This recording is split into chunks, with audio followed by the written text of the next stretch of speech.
Hello students, कैसे हैं आप सभी। पढ़ाई कैसी चलने लग रही है आपकी। Are you doing good. So last की जो हमारी क्लास थी उस क्लास के अंदर हमने देखा था कि हार्मोन जो है प्रोड्यूस करने वाले ग्लैंड अलग अलग टाइप के हो सकते हैं एंड उनसे जो केमिकल बाहर निकलता है वो डिस्टेंट अगर एरिया पे जाके जो है एक्ट करता है एंड ब्लड के थ्रू अगर ट्रैवल होता है तो हम उसको क्या कहते हैं, हार्मोन। एंड हार्मोन जो एक्ट करता है वो दो तरीके से कर सकता है, या तो जो इनएक्टिव एंजाइम है उनको एक्टिव करके सेकेंडरी मैसेंजर के द्वारा, या फिर वो सर्टेन जो जीन जो है उसको एक्टिवेट करता है, उनको एक्सप्रेशन करवाता है और नए प्रोटीन जो है बना देता है, जिसकी वजह से उनके अंदर कुछ ना कुछ चेंज जो है वो होता है। सो अब बात आ जाती है कि हमारी बॉडी के अंदर कितने डिफरेंट टाइप के ग्लैंड जो है वो पाए जाते हैं। सो अकॉर्डिंग टू ओरिजिन, यानी कि किस तरीके से ये डेवलप हुए हैं उसके बेसिस पर हम कहते हैं कि इनका ओरिजिन 3 डिफरेंट लेयर से हुआ है। तो आपने लोअर क्लास के अंदर पढ़ा था कि अगर स्पर्म और एग आपस में अगर फ्यूज होते हैं तो उससे क्या बनता है, एक जाइगोट बनता है। जो जाइगोट है वो आगे चल के एम्ब्रियो में कन्वर्ट होता है और जो एम्ब्रियो है आगे चल के डिफ्रेंशिएट हो जाते हैं 3 डिफरेंट लेयर्स के अंदर। जो 3 डिफरेंट लेयर है उसमें जो सबसे ऊपर वाली लेयर है उसको हम कहते हैं एक्टोडर्म। जो बीच वाली लेयर है उसको कह देते हैं मीजोडर्म और जो सबसे नीचे वाली लेयर है उसको कह देते हैं एंडोडर्म। ये 3 लेयर्स है, इसी वजह से हम इसको अलग से जर्म लेयर जो है वो भी हम कह देते हैं। तो एक्चुअल में तो हमारी बॉडी कंप्लीटली इन्हीं 3 लेयर से मिलके जो है वो बनी हुई है, लेकिन चूंकि हमारा टॉपिक चला हुआ है एंडोक्राइन ग्लैंड्स, तो ये इंपॉर्टेंट है कि हम ये समझे कि किस लेयर से कौन कौन से ग्लैंड जो है वो बने हुए हैं। तो याद करने का एक बड़ा सिंपल सा तरीका है और वो ये कि जो जिस एरिया के ऊपर प्रेजेंट है, अगर हम उस एरिया की एक छोटी सी ट्रिक बना ले तो इसका मतलब हमारा काम जो है पूरा हो जाएगा। जैसे हम अपने बॉडी के बीच में देखते हैं, हमारी बॉडी के बीच में क्या प्रेजेंट है, गैस्ट्रो इंटेस्टाइनल ट्रैक्ट, हाँ या ना।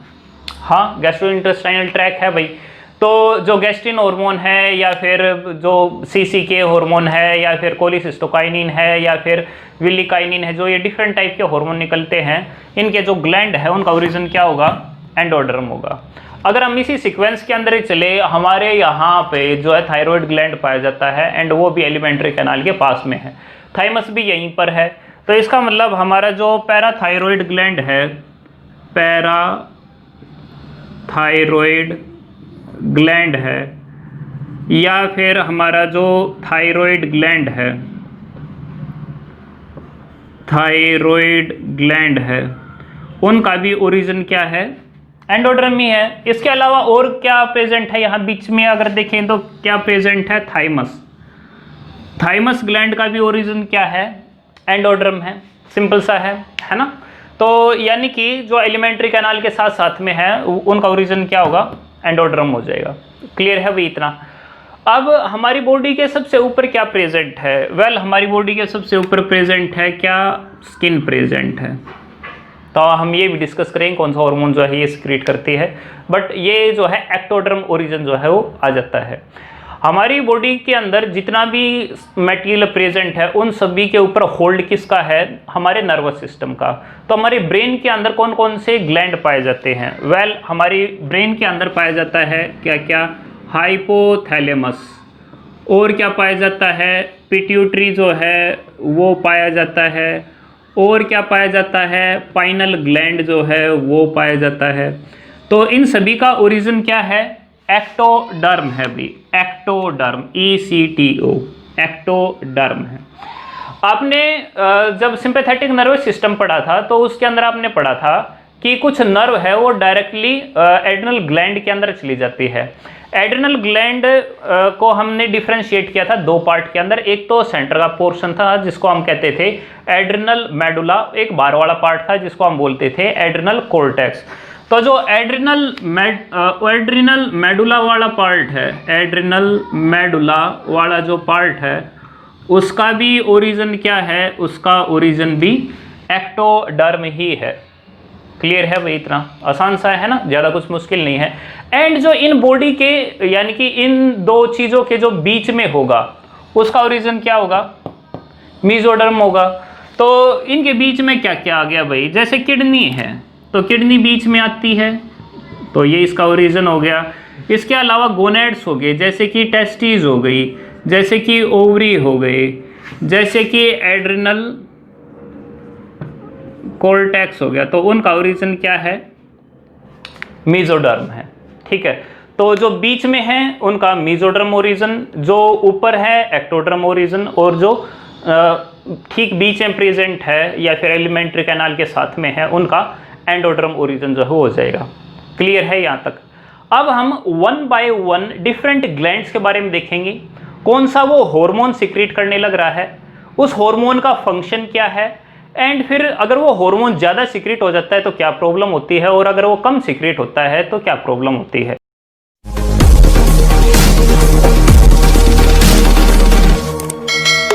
पहला ग्लैंड है वो कौन सा है, थायराइड ग्लैंड। अब जो थायराइड ग्लैंड है वो प्रेजेंट कहाँ पर है, थायराइड जो है हमारी यहाँ पर प्रेजेंट होता है। स्ट्रक्चर कैसी है, बाइलोब्ड है भाई।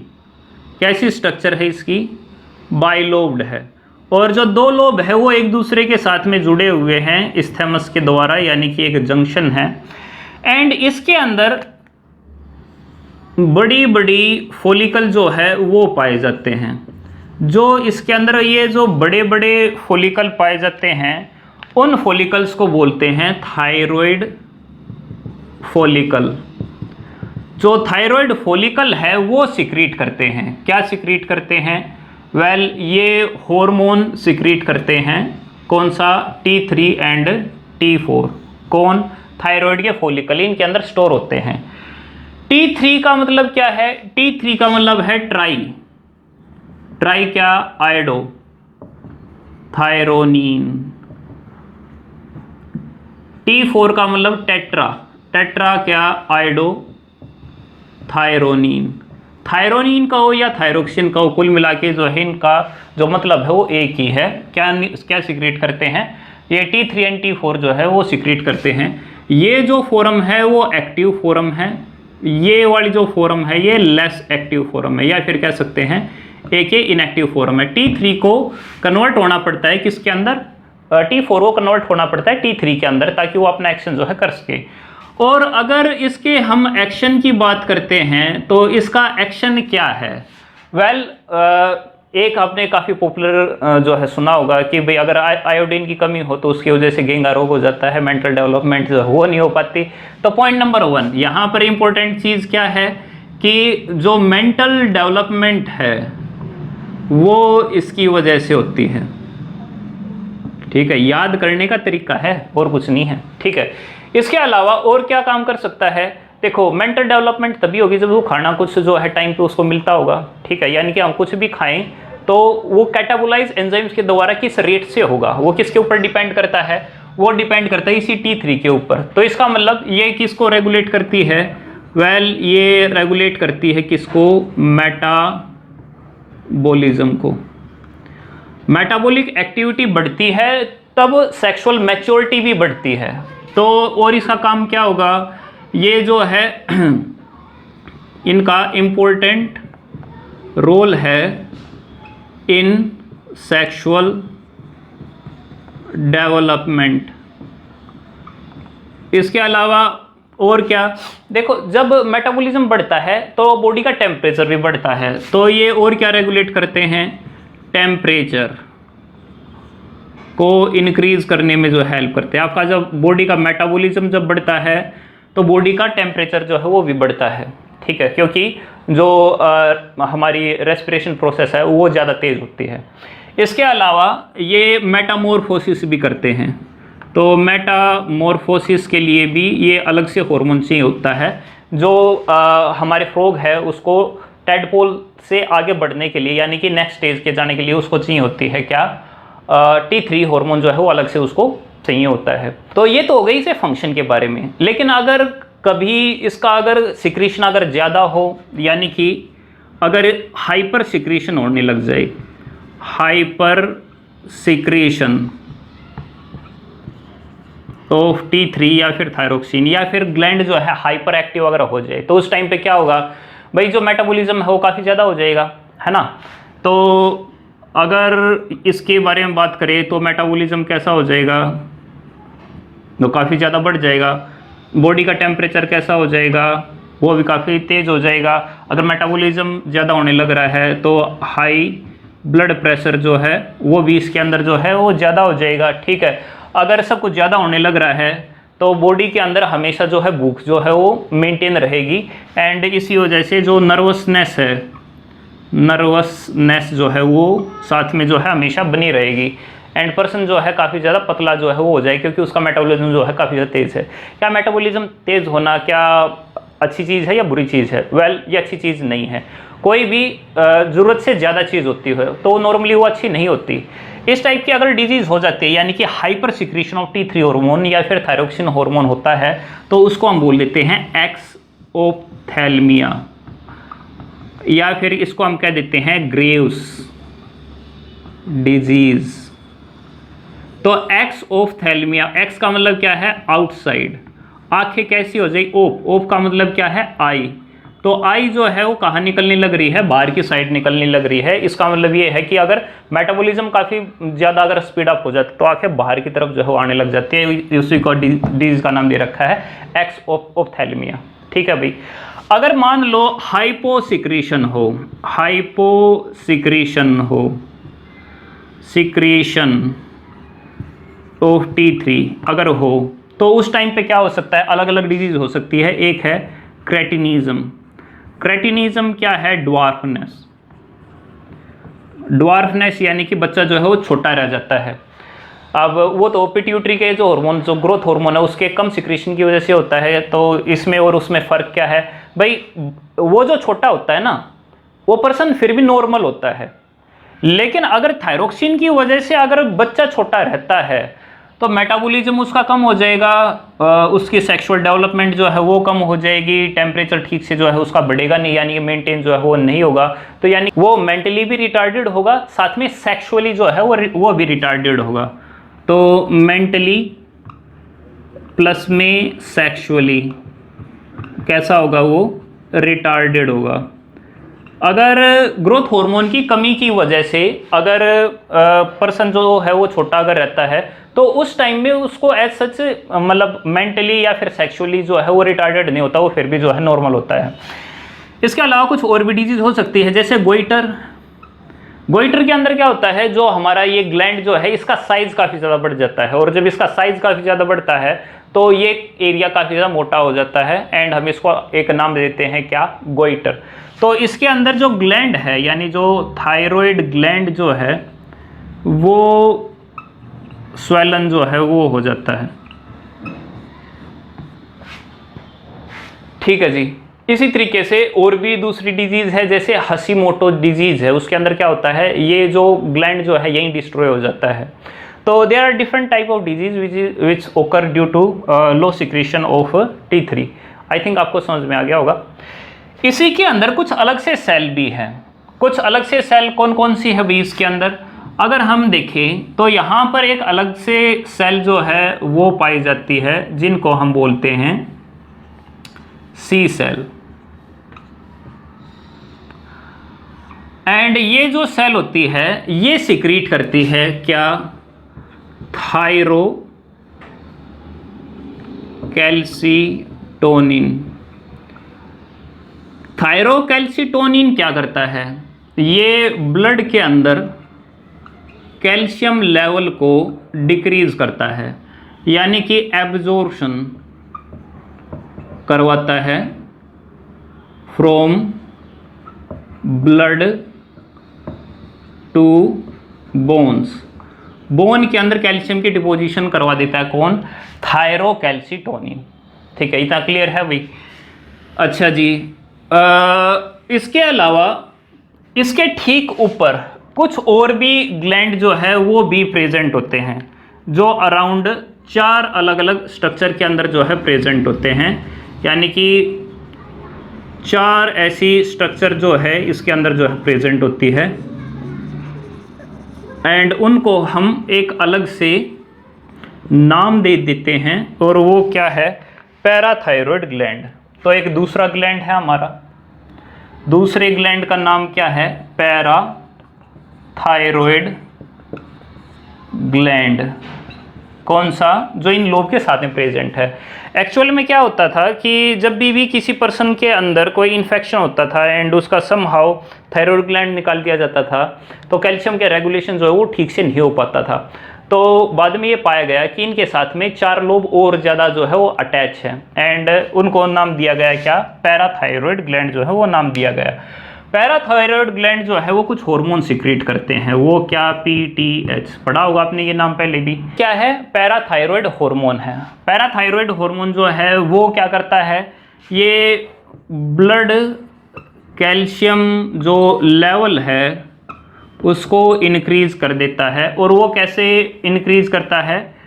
ये एब्जॉर्ब करता है, absorb calcium from bone and supply कर देता है, सप्लाई टू ब्लड।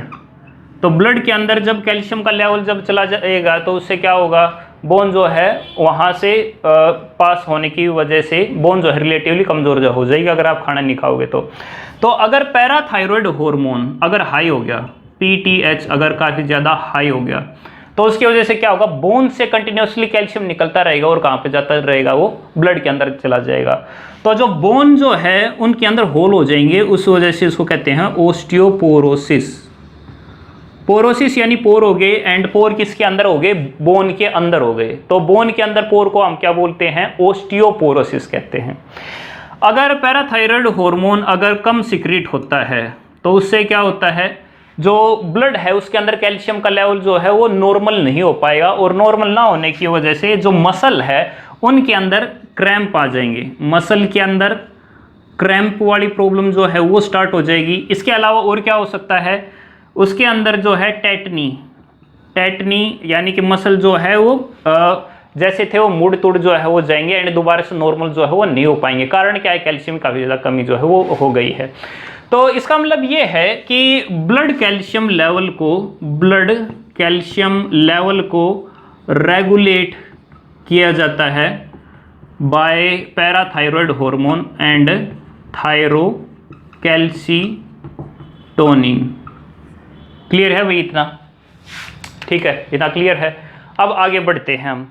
इसके बाद अगर हम और दूसरे ग्लैंड की बात करते हैं, जैसे अगर हम इससे और नीचे चलते हैं तो यहाँ पर प्रेजेंट है हमारा एक तीसरा ग्लैंड जिसको कहते हैं हम थाइमस ग्लैंड। तो तीसरे ग्लैंड के ऊपर आते हैं। हमारा तीसरा ग्लैंड कौन सा है?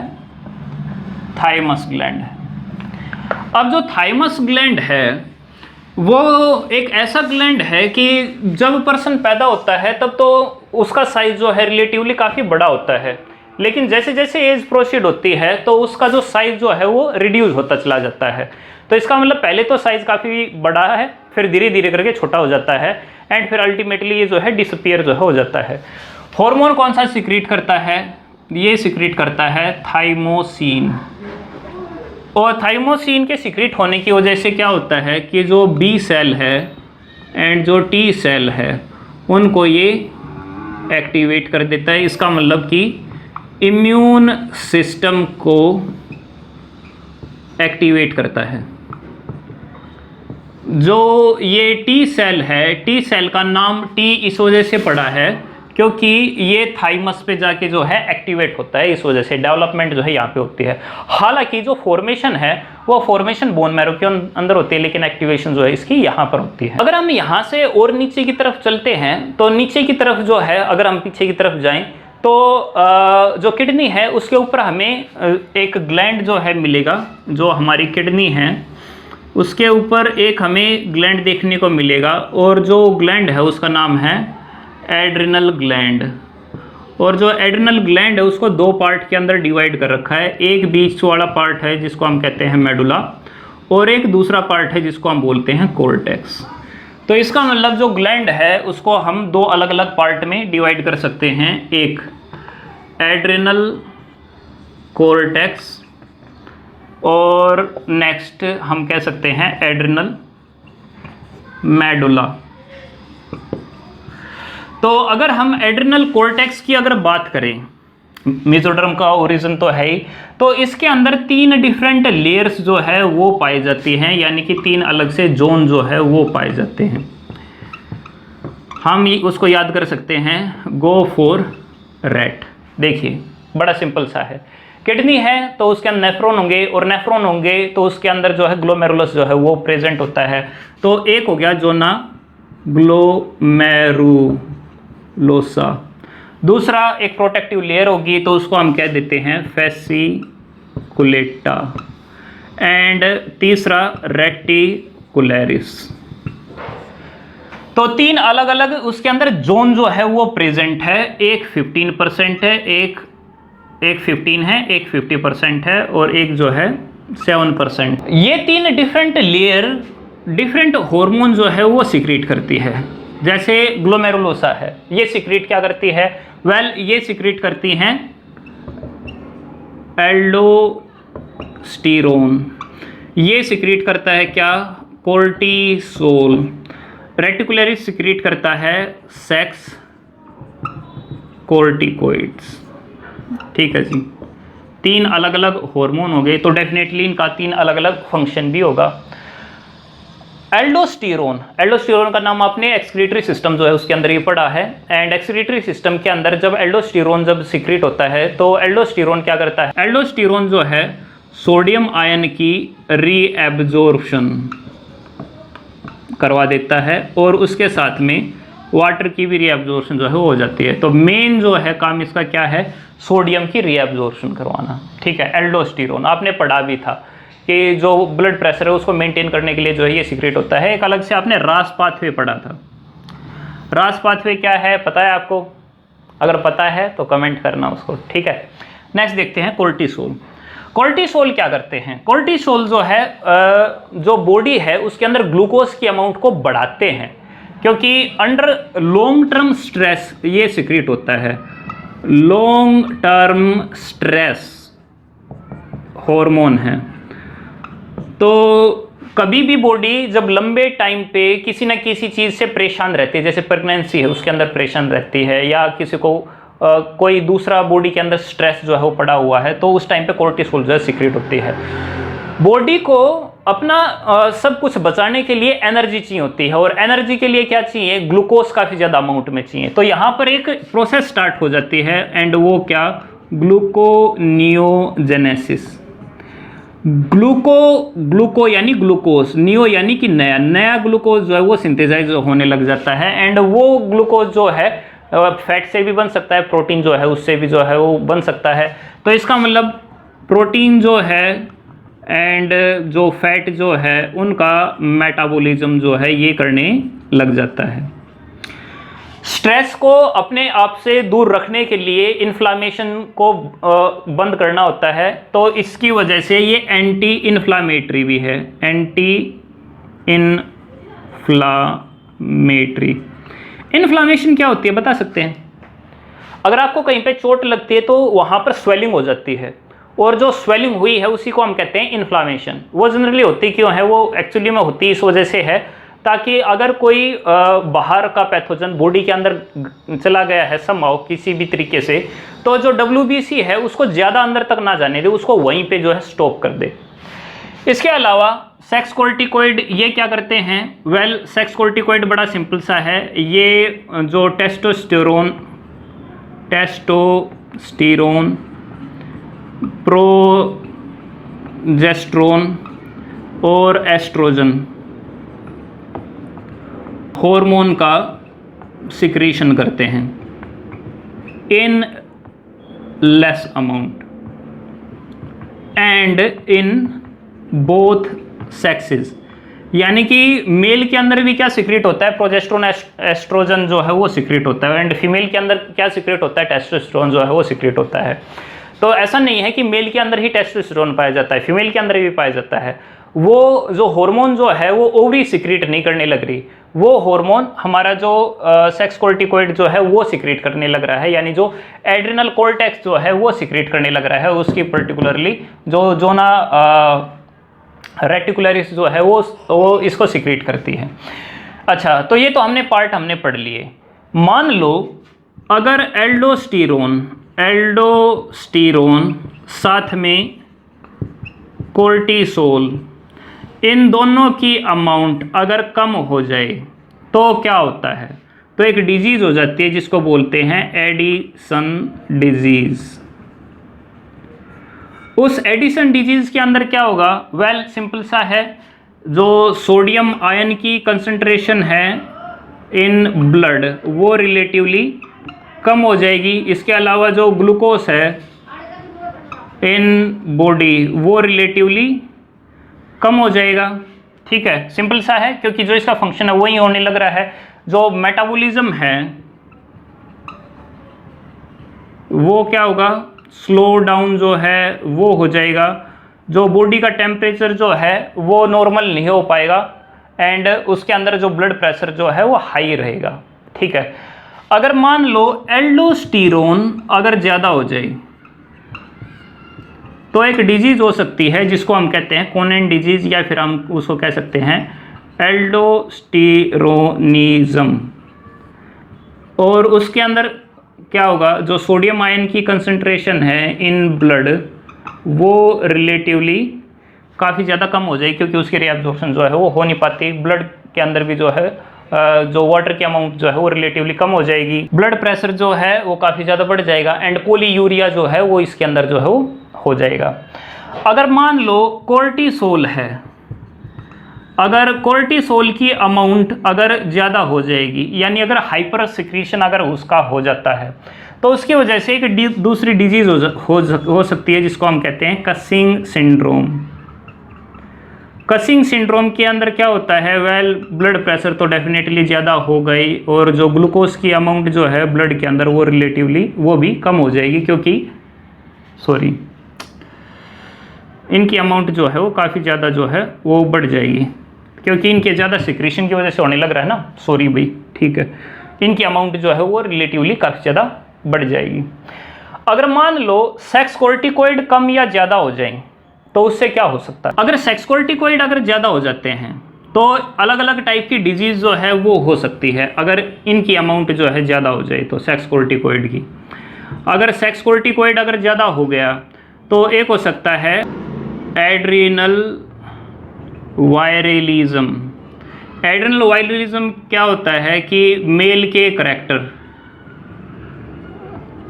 इन फीमेल के अंदर क्या होने लग जाएगा?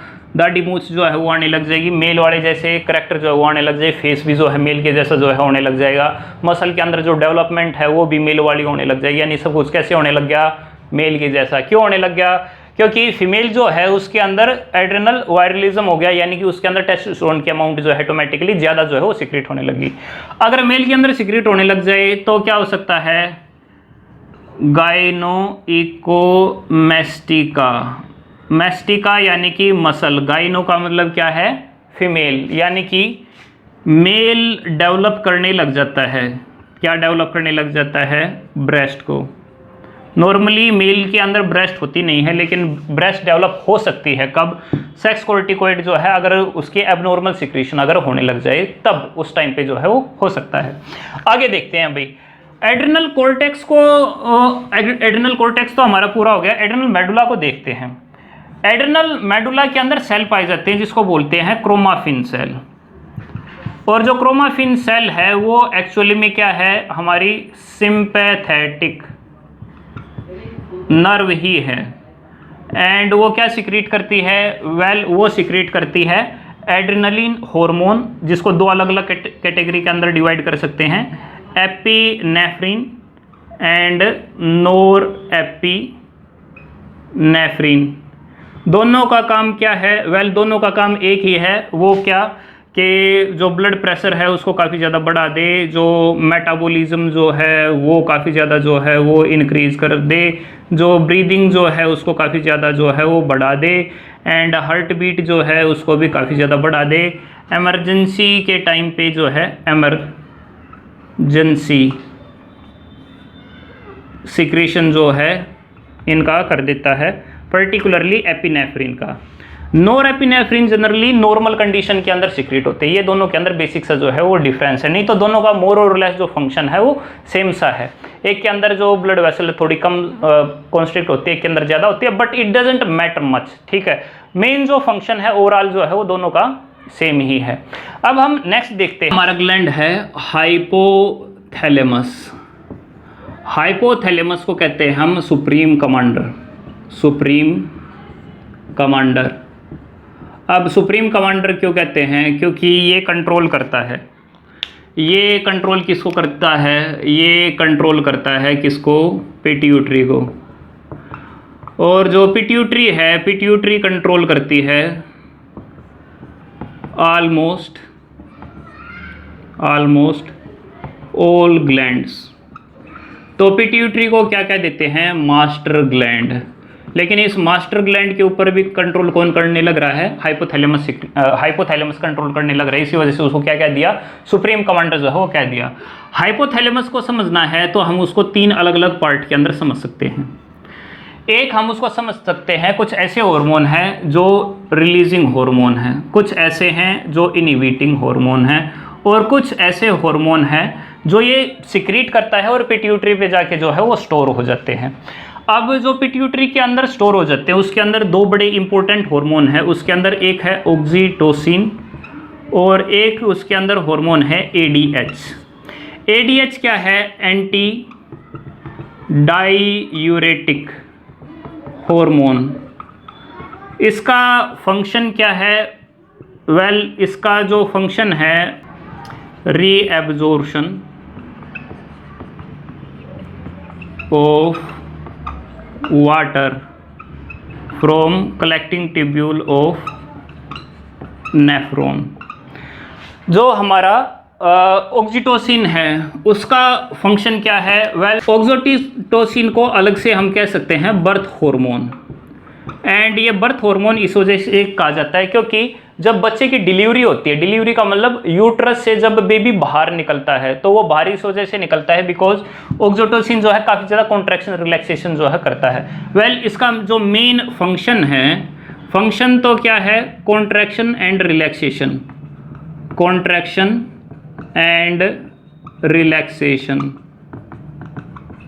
Of muscle. तो अगर मैं बर्थ हार्मोन करने लग रहा हूं तो कॉन्ट्रैक्शन रिलैक्सेशन किसकी करता होगा? यूट्रस जो है उसकी करता होगा, ठीक है। सो ये अलग से फीडबैक लूप की तरह भी जो है वो काम करता है। एंड फीडबैक लूप का मतलब क्या है? फीडबैक में लूप का मतलब ये है कि जब यूट्रस के अंदर कॉन्ट्रैक्शन होती है तो ये वापस सिग्नल देती है कि जो ऑक्सीटोसिन जो है उसका और ज़्यादा सिक्रेशन हो। जब सिक्रेशन होता है तो और ज़्यादा यूट्रस जो है कॉन्ट्रैक्ट होता है, और जब कॉन्ट्रैक्ट होता है तो सिग्नल और जाता है कि और ज़्यादा ऑक्सीटोसिन को जो है वो सिक्रेट करो। बार बार में जब ऑक्सीटोसिन सिक्रेट होता है तो अल्टीमेटली यूट्रस का माउथ जो है वो खुल जाता है एंड जो बेबी जो है यूट्रस से बाहर निकल जाता है। कुछ और इम्पोर्टेंट इसके फंक्शन भी है, जैसे कि इमोशनल बॉन्डिंग जो है वो बनाता है। इमोशनल बॉन्डिंग जो है ये बनाता है, तो माँ और बच्चे के बीच में जो है ये जो कनेक्शन जो है वो क्रिएट करने में हेल्प करता है। इसके साथ में जो मिल्क है उसका इजेक्शन वो भी किसके द्वारा होता है? ऑक्सीटोसिन की वजह से होता है। अगर ADH की अगर डेफिशिएंसी हो जाए तो डेफिशिएंसी की होने की वजह से एक डिजीज़ हो जाती है जिसको बोलते हैं डायबिटीज़ इंसिपिडस। डायबिटीज़ इंसिपिडस के अंदर क्या होता है कि जो ADH है उसका सिक्रेशन नहीं होता, तो ब्लड के अंदर रीअब्जॉर्प्शन होनी थी वाटर की वो नहीं हो पाती, और जब वो नहीं हो पाती तो यूरिन जो है वो काफ़ी ज़्यादा डाइल्यूट जो है वो बाहर निकलता है। हम रिलीजिंग एंड इनहिबिटिंग हार्मोन की बात करने लग रहे थे। तो रिलीजिंग हार्मोन के अंदर कुछ ऐसे हार्मोन हैं जो ट्रोपिक हार्मोन है, यानी दूसरे ग्लैंड पे जाके जो है वो एक्ट करते हैं। उनके हम एक अलग से लिस्ट जो है वो बना लेंगे। जैसे कि इसके अंदर पाए जाते हैं एडिनो कोर्टिकोट्रोपिक रिलीजिंग हार्मोन, दूसरा thyroid stimulating hormone releasing hormone, तीसरा इसके अंदर जो है पाया जाता है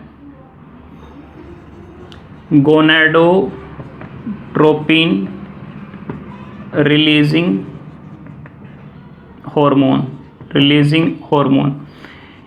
तो तीन क्या है, तीन ट्रोपिक हार्मोन है। एक एड्रेनोकोर्टिको यानी कि एड्रेनल कोर्टेक्स को सिक्रीशन के लिए कहेगा, दूसरा जो है थायराइड के पास जाएगा, और तीसरा जो है गोनैड को सिक्रीट करने के लिए जो पिट्यूटरी है उसको जो है ये बताएगा कि उसको ये हार्मोन जो है सिक्रीट करना है। इसके अलावा इसके पास में प्रोलैक्टिन रिलीजिंग हार्मोन जो है वो प्रेजेंट होता है, ग्रोथ हार्मोन रिलीजिंग हार्मोन होता है।